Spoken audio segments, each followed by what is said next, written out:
Sorry, எனக்கு video ஏன் போட முடியல அப்படின்ற ரீசன் வந்து நான் கம்யூனிட்டி போஸ்ட்ல போட்டிருந்தேன். இருந்தாலும் நான் சொல்லுவேன், ஒரு வேலை விஷயமா நான் சென்னை வரைக்கும் வந்திருக்கேன். ஒரு 15 நாள் வரைக்கும் நான் இங்கே இருக்கிற மாதிரி இருக்கும். இங்கே நான் ஹாஸ்டலில் ஸ்டே பண்ணுறதுனால என்னால் வீடியோ வந்து ஒழுங்காக பண்ண முடியல. ஏன்னா எப்போவுமே ரூமில் சவுண்டாகவே இருக்கும். அதனால் எனக்கு வாய்ஸ் ஓவர் கொடுக்க முடியாது. எப்போவாது எனக்கு நேரம் இருக்கும்போது நான் கொஞ்சம் கொஞ்சமாக வீடியோவை எடிட் பண்ணிவிட்டு நான் உங்களுக்கு போட ட்ரை பண்ணுவேன். என்னோட வேலையெல்லாம் முடிச்சுட்டு நான் திருப்பி ஊருக்கு வந்தப்புறம் ரெகுலராக உங்களுக்கு வீடியோ வரும். அது வரைக்கும் கொஞ்சம் புரிஞ்சுக்கோங்க. இப்போவும் ரொம்ப கஷ்டப்பட்டு தான் வீடியோ எடுத்துட்டு இருக்கேன். வெளியே நிறைய பேர் இருந்துட்டு இருக்காங்க. ரூமில் யாருமே இல்லாமல் சவுண்ட் இல்லாமல் இருக்கும்போது எனக்கு வீடியோ எடுக்க முடியும். ஏன்னா ஹாஸ்டல் எப்படி இருக்கும்னு உங்களுக்கு நல்லாவே தெரியும். சரி, நான் ரொம்ப பேசி இது பண்ணலை. நம்ம வீடியோக்குள்ளாடி போகலாம். என்ன நம்ம வந்து இவ்வளவு நேரம் ஆச்சு, இன்னும் யாரையுமே காணதுக்குல. இந்த அம்மா எங்க போனான்னு தெரியல. சத்தியம் இன்னும் வந்திருக்க மாட்டான்னு நினைக்கேன். எம்மா எம்மா சுவானி, வந்துட்டே மக்களே. ஆமாம்மா, நான் இப்பதான் வரேன். நீ எங்க இருந்துமா வர? வீடு கதவு எல்லாம் திறந்து விட்டுட்டு எங்கம்மா போன? ஒன்னும் இல்லை மக்களே, நானும் சின்ன பொண்ணாட்டி இதுல இருந்து தான் பேசிட்டு இருந்தோமா. திடீர்னு பார்த்தா பக்கத்துல வசந்தியத்தை வீட்டுல இருந்து ஒரே சத்தம். அங்கே ஏதோ சண்டை போல இருக்கு. அதான் சரின்ட்டு ஒரு இட்டு பார்த்துட்டு வருவோமே நாங்க 2 பேரும் போனோம். போன அவசரத்துல நான் கதவை சாத்தாம போயிட்டேன். அப்படியா? நீ உள்ளதான் இருக்கேன்னு நினைச்சேம்மா. இம்மா அக்கா எங்க இன்னும் வரலையோ? இல்ல மக்களே, அப்பதே வந்துட்டா. நான் ரூம்ல தான் இருக்கா. ஏடி, பரீட்சைலாம் எப்படி எழுதுன? நானும் பாரு வந்ததுல இருந்து ஒண்ணுமே கேட்காம இருக்கே. நல்லா எழுதிருக்கியா சுவானி? ஆமாம்மா, நான் பரீட்சை நல்லா எழுதிருக்கேன். கண்டிப்பா எனக்கு நல்ல மார்க் கிடைக்கும். அப்படியா? என் பிள்ளை இதே மாதிரி எல்லாம் படிச்சு நல்லா படிச்சு எழுதணும், சரியா? சரிம்மா. இம்மா எனக்கு நல்ல பசிக்கு, எனக்கு சாப்பாடியா தான் கொண்டு வரியா? சரி மக்களே, சுவாறு சாப்பிடியா? அப்படி இல்லைன்னா வேற எதுவும் பண்ணி தரட்டா? இம்மா இன்னைக்கு என்ன கறி வச்சிருக்க?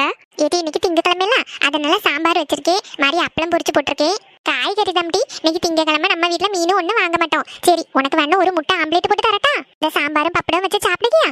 சரிம்மா, ஒரே பசி பத்துக்க. எது இருந்தாலும் எடுத்துட்டு வா, நான் சாப்பிடேன். சரி மக்களே, இப்போ துணியெல்லாம் மாத்திட்டு வா, நான் எடுத்து வைக்கேன். சரிம்மா. இம்மா இன்னைக்கு சத்திய சீக்கிரம் வந்துட்டாலோ? ஆமாட்டி, மத்தியானத்துக்கு மேல அவளுக்கு இல்லையா, அதனால கொஞ்ச நேரம் காலேஜ்ல பிள்ளைங்க கூட பேசிட்டு இருந்துட்டு அந்த வந்திருக்க போல இருக்கு. சரிம்மா, அப்ப நான் துணி மாத்திட்டு வரேன், நீ எடுத்து வை. சரி மக்களே, போ. ஆமா டி காவியா. ஆமா, நாளைக்கு எப்படியாவது பைசாவை கொடுத்துடணும் டி. ஆமா காவியா, நான் நினைச்சு கூட பார்க்கல அவங்க வந்து ஹெல்ப் பண்ணுவாங்கன்னு.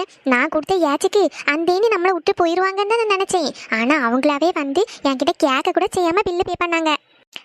எனக்கு ஒரு மாதிரி இருக்கு டி. நான் அவங்கள என்னெல்லாம் சொல்லி ஏசிருக்கேன் பார்த்தியா. ஆனா அவங்க எனக்கு எவ்வளோ பெரிய ஹெல்ப் பண்ணியிருக்காங்க. ஆமா, இனிமே நான் அவங்கள எதுவுமே சொல்ல மாட்டேன். எனக்கு மனசு ரொம்ப கஷ்டமாயிட்டு. சரி டி, நாளைக்கு நீயும் பைசா கொண்டு வந்துரு, நானும் கொண்டு வந்திருக்கேன். ஆமா, நாளைக்கு கொடுத்துடலாம். வேண்டாம், நானே கொடுத்துக்கிட்டேன். என்ன இவ யாருக்கு பைசா கொடுக்க விஷயம் பத்தி பேசிட்டு இருக்கா? சத்யா, இது என் தங்கச்சி வந்துட்டா. நான் உனக்கு அப்புறமா போன் அடிக்கேன். சரி டி, மெசேஜ் பண்ணுங்க. வைக்கிட்டா? சரி. சத்யா, யாருக்கு பைசா கொடுக்க விஷயம் பேசிட்டு இருக்க? அது ஒன்றும் இல்லை, நான் அப்புறம் சொல்லுங்க. ஏடி, எக்ஸாம் எப்படி பண்ண? நல்லா பண்ணிருக்கியா? நல்லா எழுதிருக்கியா? ஜெயிச்சிருவியா இல்ல கோட்டை விட்டுருவியா?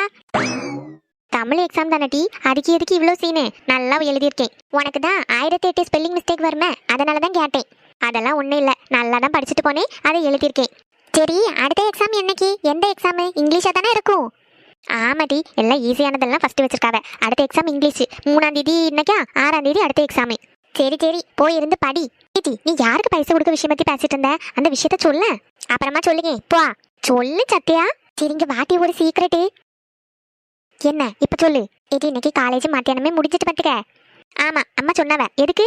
காரணமெல்லாம் என்கிட்ட கேட்காதடி, அதெல்லாம் எனக்கு தெரியாது. மத்தியானத்துக்கு மேலே இன்னைக்கு கிளாஸே இல்லை. எங்களுக்கு எல்லாம் ஃப்ரீ பீரியடாக இருந்துச்சு. 1-2 கிளாஸ் மட்டும் இருந்தாலும் நாங்கள் வந்துட்டோம். வரும்போது நானும் காவியாவும் என்ன பிளான் பண்ணோம் தெரியுமா? நம்ம காலேஜ் பஸ் ஸ்டாப் கிட்ட ஒரு ஜூஸ் கடை இருக்குல்ல, அங்கே போய் ஐஸ்கிரீமோ ஜூஸாக எதாவது குடிக்கலாம்னு சொல்லி போனோமா. இட்டி ஜூஸாக குடிக்க போன? இல்லட்டி, ஐஸ்கிரீம் சாப்பிட்டோம். இட்டி ஐஸ்கிரீமா சாப்பிட்டேன்? யாம்டி, எனக்கு ஒன்று வாங்கிட்டு வந்துருக்கலாம்ல. ஏது ஐஸ்கிரீமை நான் வாங்கி பேகுக்குள்ளே வச்சு பஸ் ஏறி இங்கே வர்றதுக்குள்ளே அது தண்ணியாக போயிடும். இது சாப்பிடும்போது என் பற்றி நினச்சது பார்த்தியாட்டி? நல்லா வாயில் போட்டு அமுக்கிருப்பேலாம். ஆமாம், நல்லா போட்டு அமுக்குனே. ஏட்டி, ஐஸ்கிரீமை சாப்பிட்டதை கூட நிம்மதியாக நாங்கள் சாப்பிடல தெரியுமாட்டி உனக்கு. ஏன் என்னாச்சு? ஏட்டி, அந்த காவியா பிள்ளை பைசா கொண்டு வரலையா? நான் மட்டும் தான் கொண்டு போனேன். சரின்ட்டு அம்மா அந்த தாத்தா நமக்கு ஒரு வாட்டி 500 ரூபா தந்துருந்தாவில், ஆளுக்கு 500 ரூபா. அதெல்லாம் பர்ஸில் வச்சுட்டு பேக்கில் வச்சுருந்தோம் டி. மாதிரி நாங்கள் அங்கே போய் ஐஸ்கிரீம் சாப்பிட்டுட்டு பேக்கில் பாக்கி பர்ஸை காணதுக்கில்ல. அப்புறம் எங்களுக்கு என்ன பண்ணதுக்குன்னே தெரியல. 2 பேர்கிட்ட பஸ்ஸுக்குள்ள பைசா மட்டும்தான் இருந்துச்சு. ஐஸ்கிரீம் பார்த்தா ஆளுக்கு 100 ரூபா 200 ரூபாய் இருந்தால் தான் அங்கேருந்து வெளியே வர முடியுன்ற மாதிரி ஆயிட்டு. அப்புறம் என்னட்டி பண்ண? என்னட்டி நாங்கள் பண்ணுவோம்? அங்கே யாரையுமே தெரியாது. இன்னைக்கு எல்லாரும் இந்த கடைக்குள்ள தான் கடக்க போகிறோம்னு நினச்சி ஒரே பயம். இந்த காவியா பிள்ளைக்கு தான் கண்ணில் இருந்து குடமா தண்ணி வர ஆரம்பிச்சிட்டி. மாதிரி கொஞ்ச நேரம் கழிச்சு அந்த தினேஷும் அவன் ஃப்ரெண்டு வந்தாம்டி. யாரு? தினேஷனா? ஆமாம், அந்த நொண்ணே தான். அவங்க தாண்டி எங்களை காப்பாத்தி விட்டான். நான் நினைச்சு கூட பார்க்கல. வேற யாராம இருந்திருந்தா இந்நேரம் நீ என்னென்னலாம் பேசியிருக்க. ஆனாலும் இங்கே கடந்து சாமுன்னு விட்டு போயிருப்பான் டி. ஆனா அவன் எங்ககிட்ட கேட்க கூட செய்யல. கேட்காமே எங்க 2 பேருக்கு ஐஸ்கிரீமுக்குள்ள பைசா எல்லாம் கொடுத்தாவ தெரியுமா? அதான் அன்னைக்கே நான் உங்ககிட்ட சொன்னேன் அவங்க ரொம்ப நல்லவங்க அப்படின்ட்டு. நீ தான் நம்பாம அவங்கள பிடிச்சி ஏசிக்கிட்டே கிடந்த. ஆமாட்டி, எனக்கு இப்போ என்னானி கஷ்டமா இருக்கு தெரியுமா? என்னெல்லாம் பிடிச்சி ஏசி விட்டேன். ஆனா அவங்க மேலே எந்த தப்பு இல்லைன்னு தெரிஞ்சது எனக்கு ரொம்ப கஷ்டமாயிட்டு. அவங்கள நான் அவ்வளோ ஏசியும் கூட இன்னைக்கு ஐஸ்கிரீம் கடையில வந்துட்டு எங்க 2 பேர்கிட்டே பைசா கொடுக்கணுமான்னு கூட கேட்கல. அதுக்கு முன்னாடியே போய் பே பண்ணிட்டு வந்துட்டாவ. நாளைக்கு எப்படியாவது பைசா கொண்டு போய் கொடுத்துடணும். ஆமா, நீ யாருக்கிட்ட கேட்டு இன்னைக்கு ஐஸ்கிரீம் வாங்கி போன? அம்மா கிட்ட கேட்டியா? அம்மிட்ட சொல்லி கொடுக்கட்டா?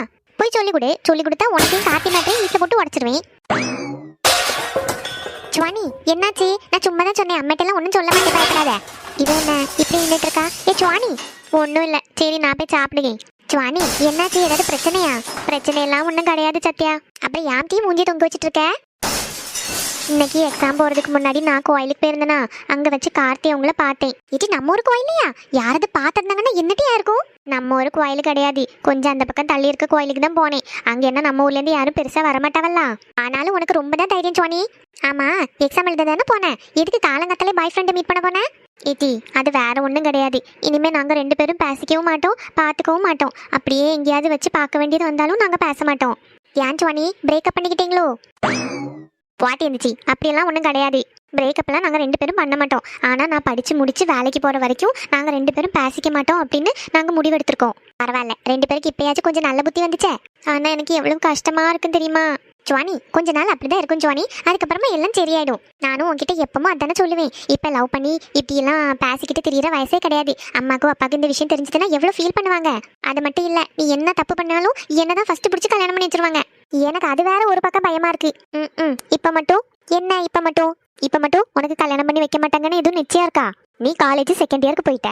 இனி 1 வருஷம் தான். 1 வருஷத்துக்கு அப்புறம் உன்னை வேலைக்கு விட்டாலும் விடுவாங்க, அப்படி இல்லைன்னா கல்யாணம் பண்ணி வச்சாலும் வைப்பாங்க. அதெல்லாம் இல்லை, அம்மையும் அப்பாவும் என்கிட்ட சொல்லிட்டாங்க. நல்லா படிச்சு முடிச்சு ஒரு 2-3 வருஷம் வேலைக்கெல்லாம் போனதுக்கு அப்புறம் தான் கல்யாணம் பண்ணி வைப்பேன்னு. ஆமா, உனக்கு ரொம்ப தான் நம்பிக்கை. நீ நினைச்சிட்டு இருந்துக்க 2-5-6 வருஷம் கழிச்சு தான் உன்னை கல்யாணம் பண்ணி வைக்குவாங்கன்னு. அப்படியெல்லாம் ஒன்றும் கிடையாது சத்யா. நம்ம அம்மாவையும் அப்பாவையும் பொறுத்த வரைக்கும் நல்ல ஃபேமிலி, நல்ல பையனா இருந்தேன்னா உடனே கல்யாணம் பண்ணி வச்சிருவாங்க. நீ எதுக்கும் கொஞ்சம் ஜாக்கிரதையாவே இருந்துக்கோ. ஏன் சோனி எப்படி சொல்லுங்க? அதெல்லாம் ஒன்றும் கிடையாது, சும்மா என் மனசுல பட்டுச்சு சொன்னேன். ஒரு விஷயமும் இல்லாம நீ அப்படி சொல்ல மாட்டியே. ஒன்றும் இல்லட்டி, சும்மா தான் சொன்னேன். சுவானி, அம்மாவும் அப்பாவும் அப்படி எதுவும் பேசுறது நீ கேட்டியோ? சத்யா கிட்ட அந்த விஷயம் பத்தி சொல்லலாமா வேண்டாமா? சொல்லாமையே வாயை பேன்னு பொழந்து வச்சுட்டு இருக்கா.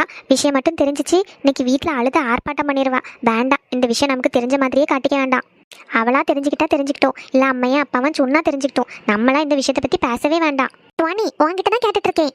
அம்மாவும் அப்பாவும் கல்யாணம் பண்ணி வைக்கிறத பத்தி எதுவும் பேசிட்டு இருந்ததை நீ கேட்டியா? சேச்சா, அப்படியெல்லாம் ஒன்றும் கிடையாது. பொதுவாக சொன்னேன். எப்பவும் அம்மா அப்படி தானே சொல்லுவாங்க. எப்பவும் படிச்சு முடிச்ச உடனே உங்களை பிடிச்சி கெட்டி கொடுத்துருவேன் அப்படின்னு தானே சொல்லிட்டு இருப்பாங்க. அதனால தான் அப்படி சொன்னேன், மற்றபடி ஒன்றும் கிடையாது. சரி, எனக்கு நல்ல வயிறு பசிக்கி, நான் போய் சாப்பிட போறேன். என்ன இவ பட்டும் படாமே ஏதோ சொல்லிட்டு போறாளே? ஒருவேளை வீட்டில் எதுவும் மாப்பிள்ளை பார்க்க ஆரம்பிச்சிட்டாவளோ? கடவுளே, எனக்கு வேற பயமா இருக்கு. இந்த படிச்சு முடிச்ச உடனே கெட்டி கொடுத்துருவாங்க போல இருக்கு.